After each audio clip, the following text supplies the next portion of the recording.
What's going on, Naked and Unashamed family? We are so glad that you stopped by tonight because we ain't done yet. You know what did we talked about last week? We talked about slow love, slowing it down. Slow down. We want to talk about slowing down. That's the Brand Nubians. Slow down. Anyway, my wife's not a hip hop head. Do you want to take your love making to the next level? Do you want to go deeper in the connection between you and your spouse? Well, tonight we're going to finish part 2 of how to slow down. So come on in to Naked and Unashamed. We made it through the test. Strength and need, love and sex. It has been said that couples who slow down in their lovemaking experience almost a divine encounter, like heaven is touching down on earth. It's something so gratifying, baby, when we are able to really get caught up together in the rapture of lovemaking. Remember, Anita Baker, Caught Up in the Rapture of Love. What is it about slowing down for you that makes lovemaking more enjoyable? It's about the connection that we shared, and one that I'm a priority. You know, that we're prioritizing one another. It's not something that we're checking off on a to-do list. It's not something that we need to get done, but we're making our love making, our connection time a priority. Speaking of connection, one of the things that help in slowing down the lovemaking is eye contact. That would be number 7. Eye contact. What in the world does eye contact have to do with intimacy? Well, what did it say? The eyes are the windows to the soul. So I guess with love making, sharing that eye contact can be kind of intimate, you know, where you're looking deeply into each other's eyes and you really are communicating with each other via your eyes.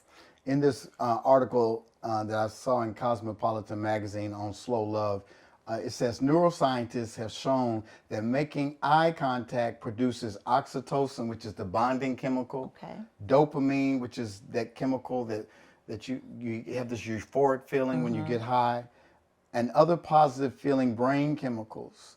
Eye contact increases our trust in each other. Oh, wow. Okay. Ooh. My mom always said that. She said, I can't trust nobody that can't look me in the eye. And there's this solidarity in in the movie Avatar. Okay. The two lovers, Jake and I forgot the female character's name, but she says, I see you, Jake. And he says back to her, I see you. When it is we're making love and you stare in each other's eyes, you got the lights on. You know, it's so impersonal. I've heard you say this before we make love, when I'm like, can we do doggy style? And you're like, that's so impersonal. I want to look at you. And there's something so intimate about and vulnerable looking directly into the eyes of your person, because it's like you're becoming one. That oxytocin is released. You're bonding. There's a connection. That dopamine is released. It's like nothing else exists, like you're floating in this cloud. But it all happens when you slow down and you're intentional about looking into each other's eyes. Despite how accessible it is, making eye contact during sex can feel daunting, especially in casual hookups. But when you're in a long-term relationship, there's this cementing of the souls that take place when you look into each other. And again, what you said earlier, eyes are the what? Window to the soul. So if you want to make a soul connection, wouldn't it make sense to look into each other's eyes? Eye contact during sex can really boost the intimacy and the connection between you and your partner. It shows trust, affection, and desire, making the experience feel more personal and connected. Baby, there's another one, number 8. Before we go there, let's talk about the eye contact a little more. Okay. So, I don't know if it's anyone else that may feel this way, but sometimes, like certain sexual positions that we're in, and I'm looking at you in your eyes, I may get a little dizzy. Do you ever feel that way? Just being full transparency. No, you didn't mean take it to the doctor? No, it's just, we're talking about, the eyes are the windows to the soul, but sometimes, maybe it's the looking for a little bit and then closing your eyes as opposed to just being locked And into it's kind staring. of awkward too. Yeah. If you stare Yeah. too long, it's like that. Remember that stare contest we used to do when we was kids. But if you've got to do it intermittently. Right. You know what I mean? So look in each other's eyes for a little bit, but don't be goofy. Right, and pass out because you're getting dizzy trying to stare in or you just start laughing and you break the mood. So I'm sorry. I just full transparency. Only my wife, yeah. But no, eye contact is good though, as long as it's not awkward. And and watch this, even when you first do it, it may seem awkward at first. Yes. But the more you do it, the more comfortable you get to, which leads to number 8, which is relax. Relax. Sometimes when we're rushing, we can hurt ourselves when we're rushing. Yeah. And especially the older you get, the more you need to take your time. Mm-hmm. My wife tells me all the time, baby, slow down, wait, go slow. And in my eagerness, I want to just go on and go on in, but she's like, no, go slow. And in going slow and taking my time, it causes her to relax. Mm-hmm. As a woman, how important is it in lovemaking, especially as you get older? How important is it for you to be able to relax so that you can enjoy? Well, knowing that it takes, 45 minutes to get to full arousal For a woman. So during that time when you're relaxing, you're able to not be inundated with those sub thoughts that, I need to do this, I need to do that, where you're just totally engaged in feeling the pleasure that your husband is giving you or your wife is giving you. Then you're more in tune with one another. So your body will, as you're relaxing, your body will start to lubricate. Your vagina will start to lubricate. Your nipples will become erect. So your pupils even dilate during that time. So being fully relaxed helps with the lovemaking. Yeah, and it takes away performance anxiety. Again, a lot of men are so keyed in on the goal of orgasm that you skip over the pleasure. Right. But when you relax and breathe in deeply, as a man, you begin to feel the sensation of penetration. So if you're relaxing, going slow, you feel all of the intricacies of your wife's vagina, the inner lips, the outer lips, sliding in the canal and coming out, enjoying kissing her neck, to feel her breasts, to taste her nipples, all of those things that enhance the pleasure you get when you slow down and when you relax. And when you relax, it prolongs that ejaculation, because once you ejaculate as a man, that refractory period, it may be a couple of hours before you're able to get it back up. But when you're relaxing and just taking it in, you're feeling every nuance of that intimate moment, the passion, and it just builds up to a better orgasm. And so that leads to number 9, and that is when you slow down, it takes the pressure off of orgasm. Right? Considering it takes the average straight woman about 13.4 minutes to have an orgasm, or I've read some takes 20 minutes. Right. This means orgasms are more likely if you slow down and you're not pressed for time. When you press for time, you get in your head. And you're so concentrated on, I need orgasm, that you don't have one because you're thinking about it too much. That part, yeah. But when your mind is free and you're relaxed and you're just enjoying the sensation, it's almost like this. When you were single, people used to say, when you stop looking for somebody, it's typically when you find them. Okay. When you're focusing on doing your life, meeting your goals, enjoying life, In fact, the Bible says, he who finds a wife finds a good thing. You shouldn't have to go looking for him. When you're doing what it is you're supposed to do, love will find you. I think it's the same way with orgasm. When you're, I need an orgasm, I need an orgasm, you're going to miss out on it. But when you're just, oh, wow, that feels good. Kiss me again. Touch me here. Look into my eyes. Hold me. The next thing you know, that orgasm finds you. Does that make sense? It does. It's almost like the cherry on top. You know, you don't always need the cherry on top, but when the cherry is on top, it's a plus. Yes, ma'am. You know, Dr. Renee says slow sex can lead to better orgasms by building anticipation and increasing arousal gradually, making the climax more intense and satisfying. It also takes the pressure off of orgasm by allowing you to focus on the journey and the intimate connection rather than rushing to reach a specific goal. This relaxed approach can make the experience more enjoyable and fulfilling. It's about the journey towards orgasm and not the orgasm. okay. You know what I mean? It's about smelling the roses or using the rose. You missed that. No, you talk about the little rose, little thing that don't do nothing, but The little thing that don't do nothing yeah, for her. yeah. But she has something that does work for her. It's called what? The womanizer? Oh my gosh. The womanizer. You like the womanizer? Every time.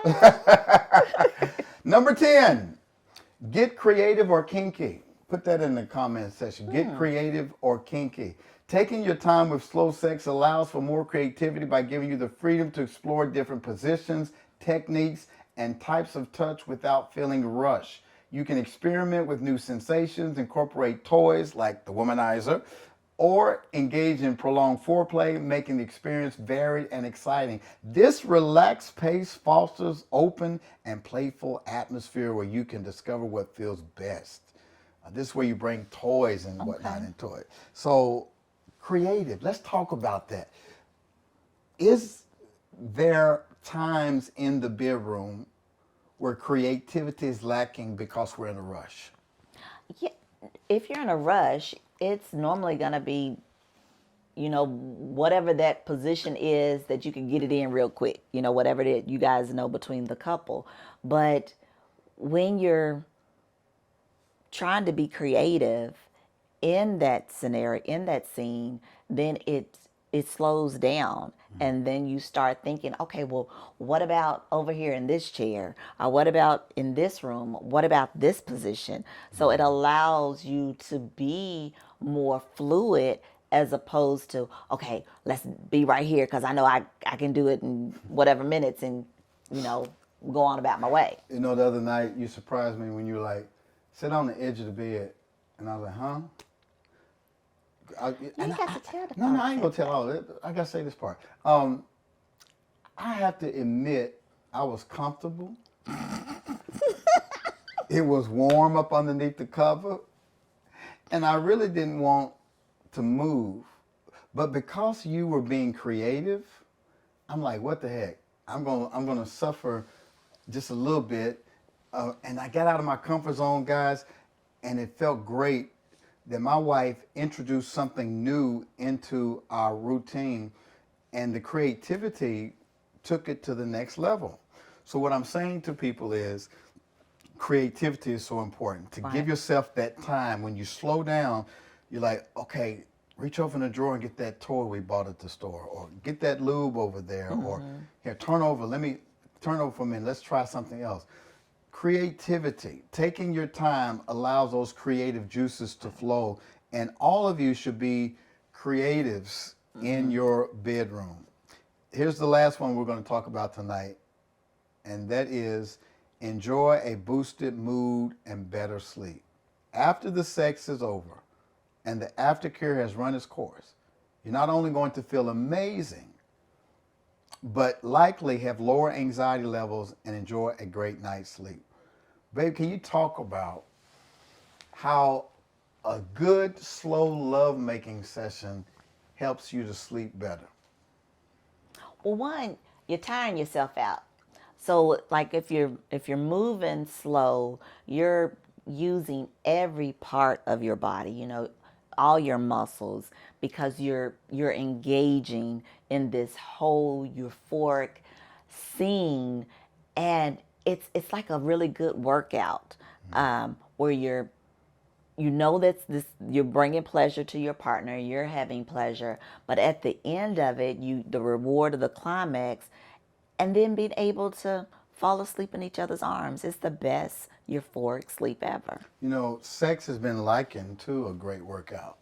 It's equivalent. Great lovemaking is equivalent to like 2 hours in the gym. Oh, wow. It's an aerobic exercise when you think about it. You get your heart rate up, but it is that the lead up to the orgasm for me, that it's like when you really have get that stride, that slow and steady stride going, and you're building up to a great orgasm. It's like you don't want it to end. Like, oh my God, I could stay here all night. This feels so great. And when you have when I have that intense orgasm, and my whole body just convulses, and I just collapse on top of you or inside of you, it's like, oh, I could just go to sleep forever. I feel like somebody just slipped something in my drink. Don't go to sleep.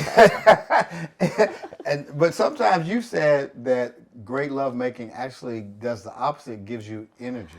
Well, I'm a bird of a different type of feather, or a feather of whatever, how it Bird goes. of a different color. Something like that. Yeah, whatever it is. But me, it does. It's like an energy drink. And I'm like, okay, I'm want to go do X. Let me go. You know what clean that up. could be? What's Could that? that be that you are multi-orgasmic and that you have more in the chamber? I never thought about that. And so I'm working that out that way. Because there have been times when you have experienced multiple orgasms. We're like, oh my goodness, wow, all of those. So I think for us, as we take time this summer when we go on sabbatical, we may need to explore, is there more in there, as opposed to just being one and done. You know what I mean? But I think also there has to be the right kind of headspace. Right. The context has to The be context right. has to be right, because if you got something to do Right. afterwards, you're like, okay, I've checked this off. But that goes back to the whole point we're trying to make tonight is you got to be intentional about slowing down. And we want to challenge each and every one of you to do some of the things we've said. Carve out some time in the weekend to where you have time to explore those multiple orgasms, because women, watch this, women have the gift of being multi-orgasmic. And men, if you can separate ejaculation from orgasm, you too can be multi-orgasmic. But you have to learn how to do semen retention to the point where you make love without ejaculating, so that you can be multi-orgasmic. You can have orgasms without ejaculating. That's a whole nother podcast. But what we're simply been trying to tell each and every one of you couples out there is that in order to enjoy a deeper connection in your lovemaking, you got to do what, babe? Slow down. Slow down. And what are some of your favorite points that we brought out the last couple of weeks on slowing down? What comes back to your mind? That lovemaking is all day long, and it being intentional, and guys, this isn't something that's going to take place every night, but make sure at least once a week, make sure that you're spending that time, intentional time with your husband every week, and giving him that creative, euphoric, sensory-filled love-making session. I want you to look into that camera and tell the women 3 ways to slow down and get more out of their sex life. Okay, ladies, 3 ways to slow down to get more out of your sex life is clear your mind. Make sure that there's nothing in your mind that's going to be like, oh, I need to rush and do this. Make sure that you're intentional in spending time with your husband, that you're not thinking about your to-do list, that your body is you wrapped it in a nice piece of lingerie, that you want to have fun, and don't have any judgment or have any expectations other than spending time with your husband. That's good. That's good. That's good. And men, I want to talk to you. Slow down, bro. She ain't going nowhere. She's right there. It's not all about ejaculating. It's not all about coming. It's about a journey of exploration, to learn every curve and nuance of your wife, to taste her, to notice every crevice, to be like an explorer. Go on a journey in your wife's vulva. Learn every intricate detail, her outer lips, her inner lips, her neck, her arms, the back of her knees. Stroke her back with your fingertips. Scratch her scalp, rub her head. Enjoy the journey. Take your time. Look into her eyes. Make love with the lights on. Breathe deeply. Slow down. She's not going anywhere, and neither are you. The more you're intentional about slowing down and making love to your wife, you begin to explore places that you never knew existed. We're on a journey for life together. It's not a sprint. It's a marathon. Slow down. We hope that you guys enjoyed part 2 of Slow Love tonight. And if you miss part 1, go back next week and look at all those 6 ways that you can slow down in your lovemaking, because we believe that if you do these things, you're going to experience a deeper, more powerful connection, more powerful and intense orgasms, and a better relationship, period, as you build oxytocin, dopamine release, and build trust and connection with one another. Listen, we want to invite you to be a part of our inner circle. How do they do it? We have a continuity program where we have couples that want to stay married, and we do master classes, meetups, counseling.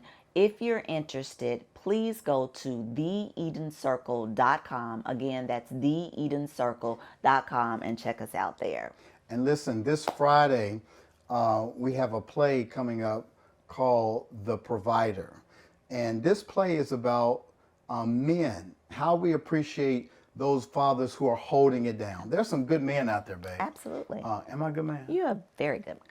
And so many times, somebody was joking the other day, said Father's Day is ranked number 20 on all the holidays. Aww. It's one of the least celebrated holidays in America. Christmas is number 1, Mother's Day is number 2, and Daddy's Day is 20. We want to flip the script and appreciate our men, and we want you to come see this play my friend Pastor Terrell Munger put together called The Provider. And so what it's about is who celebrates the man who takes care of his family, who pours back into the provider. We want to lift up this stage play to celebrate all those hardworking fathers and daddies and husbands out there who need to be saluted. So go to the website, Mr. Provider, I think it's MrProvider.com, and go get your tickets and come be a part of this wonderful stage play on June the 14th, 6 p.m. at New Direction Christian Church, 6120 Winchester. Listen, do us a favor. If you like this tonight, if this helped you tonight, put some fire in the chat, say this helped me, and then leave some comments. If you have questions, they can email us where? At Dr. Stacy and Rhonda Spencer at gmail.com. Again, that's Dr. Stacy and Rhonda Spencer at gmail.com. And you can be a part of our inner circle by going to theedencircle.com. And please subscribe to this podcast, Naked and Unashamed SLS. And if you got some couple friends that need to slow it down, would y'all do me a favor? Copy this link and share it. Text them right now. Text 3 couple friends right now. Say, girl, you need to check out this. Bruh, you need to check this podcast out. They keep it 100 on Naked and Unashamed. And that's what we try to do, because we want you to be naked and without shame. We love you guys, and we'll see you next time.